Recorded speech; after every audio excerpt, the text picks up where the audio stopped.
Hey everyone, welcome back. Thanks for joining me, Only Run Very Noob, as I play Bravo and commentate on my play. Today we're playing against Lexi. We're also kind of playing an interesting list. Once we get into the deck here, I'll pause it and just kind of talk about it. This list is basically card for card the list that Oren used to go deep into nationals. If you watch the coverage, you saw him play Michael Hamilton in the final round. This list is interesting because it doesn't run Titan Fist Buckler. It just goes Anothos into everything, which I like. It's a little old school. You have the one Pulverize, which I think is really good in the mirror, and also really good into random matchups. Like I'd probably say it's pretty good into Dory. Good into Dromai, as it has power over 6 or 6 or greater. And the mirror is pretty common. It has an interesting card I'm not too sure about in Yellow Disable. I think the card's fine. If I were to make changes, that'd probably be one of the cards that I changed. But I just kind of want to try the deck as is and see how it goes. The only change I did make is instead of red unmovable, I have red fate foreseen.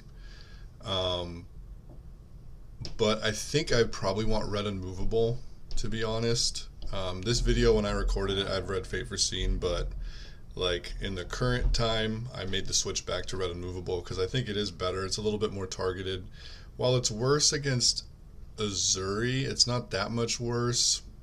And while it's worse against Dory, it's not that much worse. But I think the red unmovable is just better into the matchups like the mirror, where you really want it. So yeah, let's see how it goes. With no Fist and Buckler, of course, the plan is to just smork Lexi. I believe we won the die roll and chose to go second. Our hand has 2 blues, a Command and Conquer, and a Pummel, so we're really hoping that he just sets up a double arsenal and passes it back to us so that we get to Pummel, Command and Conquer, and get off to the races. I guess I should have talked a little bit more about another card as well. Just go back for a little bit. It has Red Buckling Blow. Where are those at? Yeah, right here. Red Buckling Blow. And no Warmonger's Diplomacies. The Warmonger's Diplomacies have become Buckle. The Buckling Blow combo I think is pretty good. And in Vegas all weekend, like Warmonger's Diplomacy did absolutely nothing for me. I even played against Azalea, and I didn't even play Warmonger's Diplomacy because I was just like smashing with big attacks. And with Briar gone now, I think Chokeslam's even less needed, so I think this could be solid.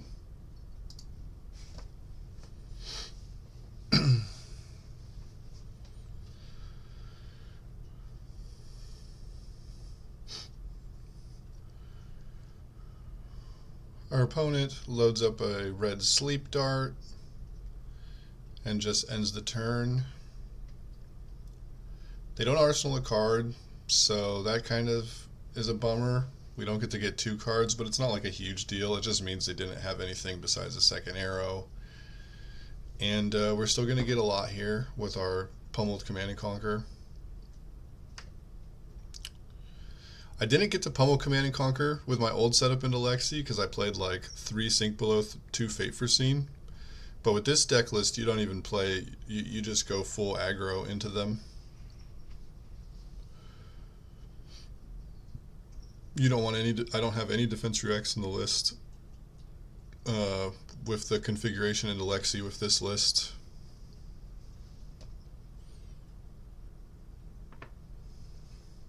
Because I feel like with Anothos, you kind of want to just be getting aggressive and scoring points, not on defense, but on offense. He doesn't block, which means he's probably expecting the Pummel here. A lot of times if they don't think you have Pummel, they'll just like block 6 and get their value. But we get to deal 10 damage and put them on a 3-card hand. So we're already quite ahead here. Again, with this hand, we sort of get to have the power of Anothos. Our Terrace Under's on, although they don't have Perch Grapplers, so Terrace Under for 5 would have probably been on too. But we get to just sort of block 3 with Imposing Visage. He pitches Remembrance. I'm just going to pause for a second here. This is another huge reason why being aggressive is very good. So we see Remembrance and Quiver of Abyssal Depths. We don't think these effects are even going to come into play this game. Like, we're just trying to destroy them as fast as possible. And it like dilutes his deck to the point where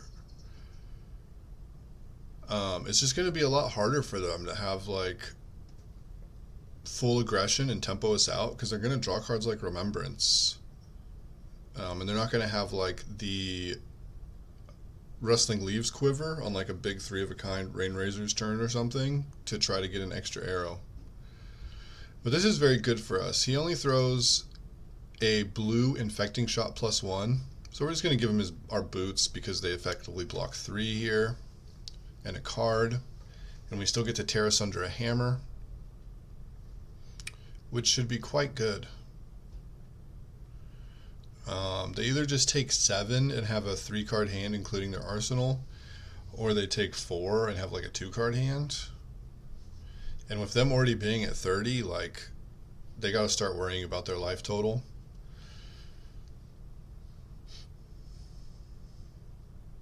So they just take 7 down to 23. And we sort of like our spot. Okay, so here we have 2 red Buckling Blows and 2 blues. Again, I'm just looking to block with one of the red Buckling Blows and maybe some armor, and then dominate the other red Buckling Blow. And because they don't even have Perch Grapplers, they can't stop it if they want to. I guess they could block with Hornet Sting and Tunic. I don't think that they will, though. Although it might be pretty good for them to do so, because the game's already like, we're already up 17 life.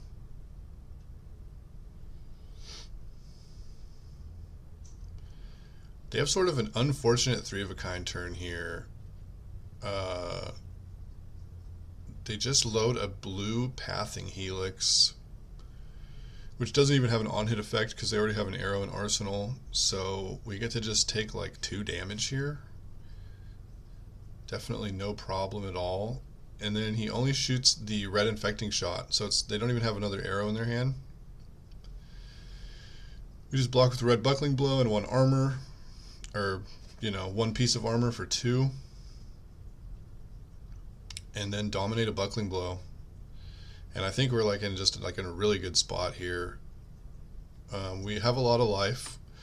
We still have quite a bit of armor left, and if we get a counter on New Horizon, that kind of unlocks another win condition that we can just sort of block out until we find Buckle, and then buckle away the hat. So yeah, he just takes 8 here.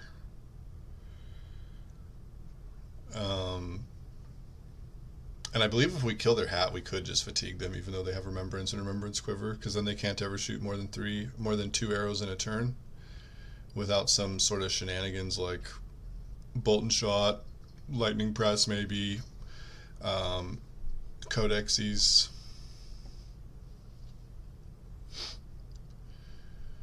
We don't draw a hand that can do much. 3 blues and a Pulverize. 2 of our blues are blue unmovables, so they're even a little clunky to block with. I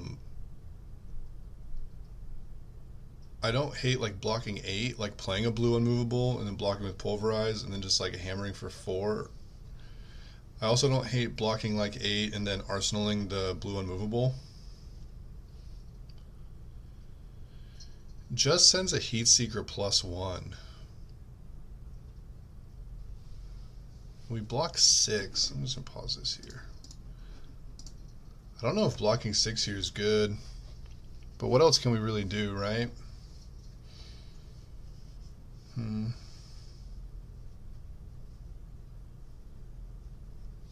Yeah, I think blocking 6 is unfortunately like the only option.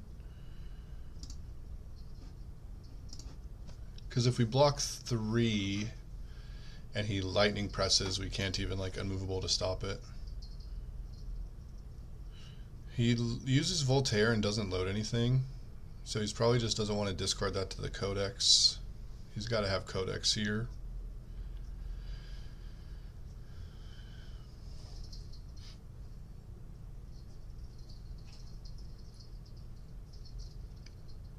He gets back Command and Conquer, which he can't even Lightning Press. A little interesting, he's just like holding on to Lightning Press. And then Command and Conquers us. We could use Crown to like put the Command and Conquer, we put an Arsenal back on the bottom, draw a card. But I think I kind of want to save Crown to pivot with like either a buckle or like a big dominated attack. So I think I'm just going to take the 6 here, go to 32, and then Arsenal the Unmovable or Hammer for 4. I think both are reasonable with his life total. But I think I lean towards Arsenaling the Unmovable so that we can do the same thing we were talking about saving our Crown for, is just kind of like pitch 1 blue to still block 6 and potentially have like a buckle and 2 other blues in our hand or something similar. It also gives us an arsenal to not have to discard to Codex and to Crown away to draw another card if we need to. And here we draw a buckle.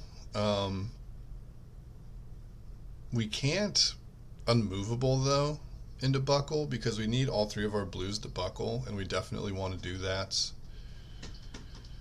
We could like block with our pummel. He plays a Remembrance, which is sort of a do-nothing card, I think, in this position.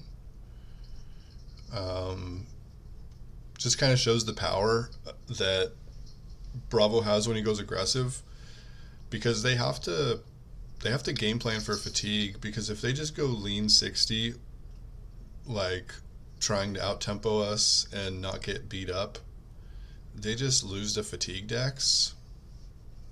It's almost like if they just present 60 and don't have like Remembrance or Remembrance Quiver, I think it's really, really, really hard for them to not just get fatigued 9 times out of 10.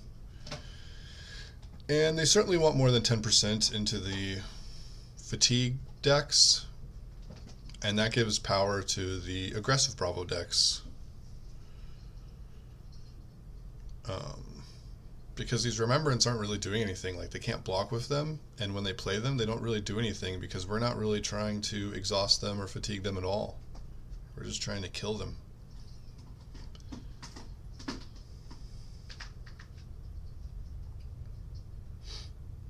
We have so much life here that I think I just take this Bolt and Shot, saving the pummel to block maybe like a different arrow. With the Lightning Press there, though, it's going to be difficult to stop an on-hit if he wants the on-hit to hit us. It'd be nice if he Lightning Pressed this Bolt and Shot because he wanted the reload, because then it would be a lot easier for us to stop like an Endless Arrow on hit or a Heat Seeker on hit or an Infecting Shot on hit.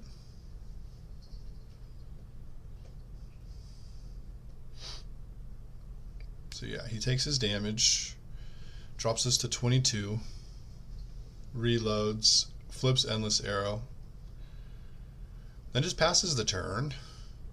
I think they probably should shoot the Endless Arrow there. Of course, I know I have a buckle in hand, but they should also know that I'm not like trying to fatigue them. I'm just trying to kill them at this point. Buckle is definitely going to get their hat. They can't do anything about it. They don't have Purge Grapplers. If they had Purge Grapplers, they could block with a card, Purge, Tunic, and Sting. Our opponent makes a slight mistake there. They should just block with their New Horizon to get the point, because it's going away anyway. And there's nothing else with a counter for me to destroy.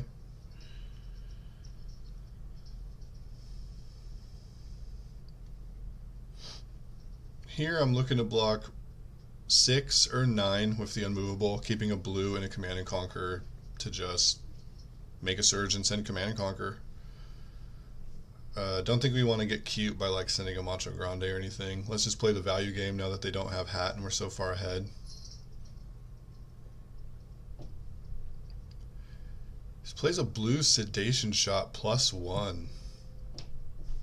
I don't think I want to use my unmovable here, so we are going to overblock this for 6. We're just going to block with 2 cards. Because we can't do too much with him anyway. Like, maybe we could block with Command and Conquer and Crater Fist and like make a surge and throw Cranial Crush for a couple more points, but I think the Command and Conquer on hit will be relevant. Plays another Remembrance, which is a card that, like I explained before, isn't doing anything in this game state. And that's the 3rd Remembrance, because he played 2 and he pitched 1. So the Lexis are definitely coming ready for fatigue, even though you notice no Trench, but he probably wants to play around Warmonger's Diplomacy with like Arsenaling Remembrance and stuff like that. But we don't even have Warmongers in our deck anymore. Card is only good against decks you won't see that often.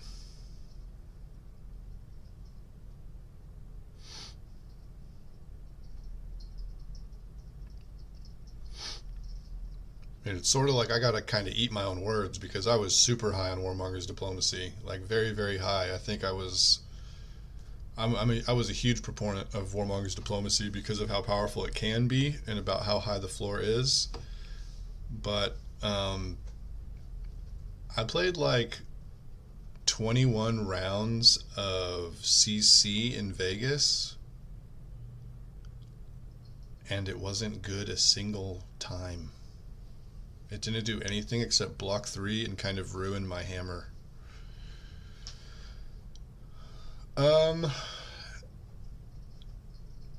Yeah, here I'm not quite sure what he did, but it looked like he did about nothing, and we're just gonna dominate a Spinal Crush. We would have been able to even play our unmovable and dominate Spinal Crush if we wanted, but they didn't do anything, so we're just going to make a surge, activate Bravo, and play Spinal Crush here.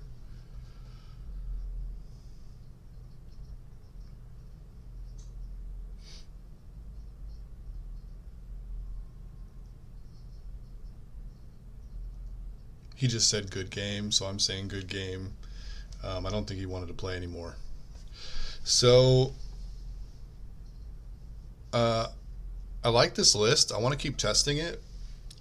Just beating up Lexi seems like a fairly good plan. Of course, that game went very well for us. Like, we just kind of pummeled a CNC into like Terra Sunder, into Dominate Buckling Blow, into Buckle. Like, we were just kind of doing it all. Maybe this deck will struggle when the Lexi's really like doing powerful stuff. This Lexi bricked quite a bit. Like, their 3 of a kind turn was really weak.